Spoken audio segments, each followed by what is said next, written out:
Welcome to this adventurous river island on my great 360 camera test. I will show you how you can use Insta360 X3 and ONE RS 1-inch 360 cameras hand in hand in a shooting situation, taking the advantages of both cameras in different cases.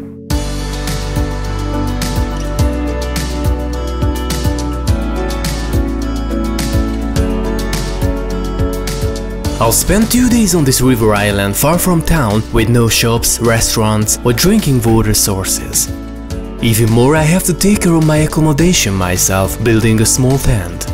But hopefully it will be a great location for camera tests, as I could capture nice autumn shots in this wonderful environment.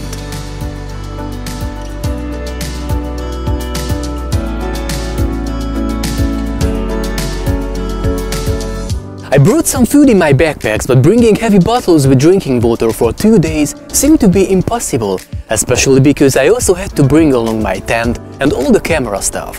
But as you can see, I have a lot of water around me. So besides testing cameras, I test another invention, a water cleaning system, which will provide me clean drinking water from the river in these 2 days.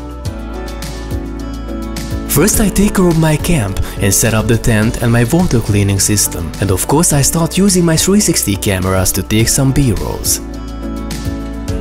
The 8K time-lapse function of X3 helps me in capturing the process of pitching the tent.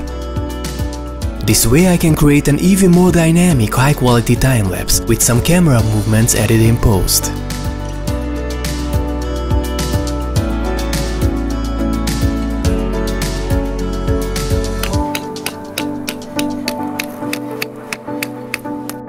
While thanks to the 1-inch sensors and Leica lenses, my ONE RS videos can be mixed with any traditional 4K clips by shooting first and framing later in high quality. So while I fill my 6 liters gravity bag, I can capture the whole process in nice and unique angles, using X3 in some underwater shots, while 1-inch 360 in an overhead position, taking the advantage of the waterproof body on one side and the high quality 6K video on the other side.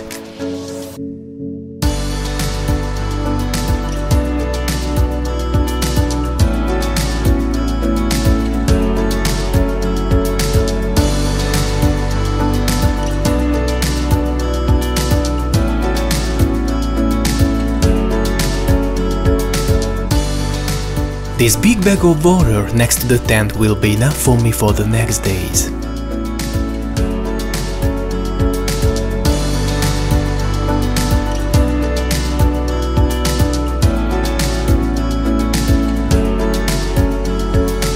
Of course I could use this small filter too to drink directly from the river, but in this case it's more convenient having a bigger amount of water right next to the tent. But if you're walking around in the forest or by the river without a fixed campsite, this small tube can be very helpful too. I can use this sky blue portable filter in several ways, even to drink directly from the river, or with some accessories like an extension tube, a glass or a plastic bottle, which fits perfectly on the end of the filter. But as I'm done with preparing my camp, it's time to go on with further camera tests. Besides comparing X3 with the 1-inch 360, I'll investigate the difference between the standard, vivid and the mysterious log profiles on both cameras. And of course I wanna see what about Active HDR, which is actually missing on 1-inch, but such a powerful option on X3.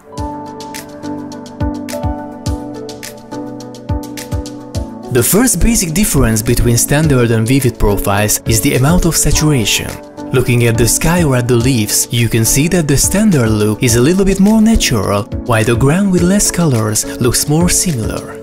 Maybe there's a small difference in tint too, as standard looks more purplish, while vivid is more greenish, and overall it looks a little bit warmer too.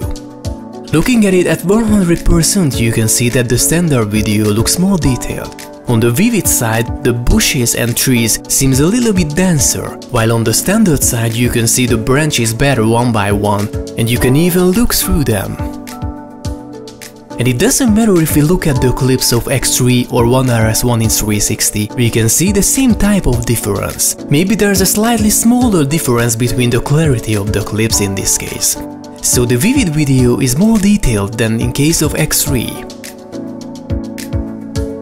And the overall dynamic range of 1 inch seems better than X3 in normal video mode. But let's take a look at the wonder weapon of X3 and check out Active HDR. As you can see on the bottom video, Active HDR has an impressive dynamic range in outdoor situations, doesn't matter if it's a sunny day or an overcast day like this.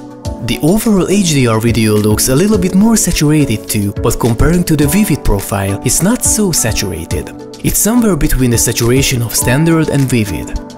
And looking at them at 100%, the vivid video looks a little bit more washed out at the shadow areas and less sharp around the high contrasty parts where the trees meet the sky, while maybe it's slightly more detailed at the middle tones, especially looking at the trunk on the right side. But let's take a look at the most feared profile by many camera reviewers called log. Of course, it may look a little bit weird at first sight, especially because it looks undersaturated and washed out, but as you can see, it has a great dynamic range both in highlights and shadows.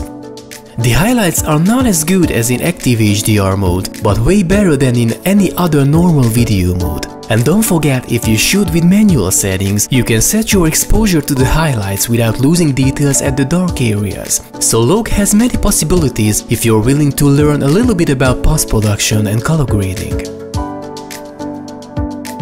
Just look at the 1 inch 360 in log mode. It has perfect highlights by preserving the shadows, and we don't even miss Active HDR so much. So after all, if you are looking for a fast and easy solution with no need of color grading, with automatic settings and with the best dynamic range possible, I think X3 with Active HDR can be a great choice for you. But if you don't mind working a little bit more in post, maybe shooting manually, ONE RS 1 inch 360 won't let you down. And if you're shooting with other cameras with log profile, it will be very easy to fit your videos in the same project if you shoot in log with your 360 camera too.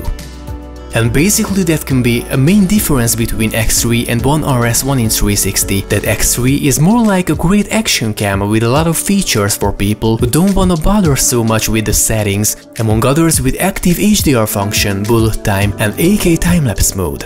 And of course, X3 has a huge, super handy touchscreen where you can browse your favorite settings and modes quickly and easily. In the meantime, ONE RS 1 inch 360 can be used even in professional works in very high quality, but with a little bit less extra features.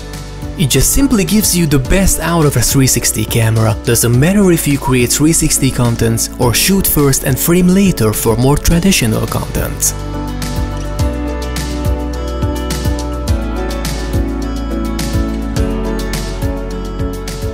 I hope you enjoyed this short video recorded out of the studio in the wild, and you found this camera comparison useful. I hope I could demonstrate how these great 360 cameras can complement each other and how we can use them with different purposes. So if you like this video, please thumbs up, and for further 360 contents and tutorials, subscribe to my channel, and see you next time.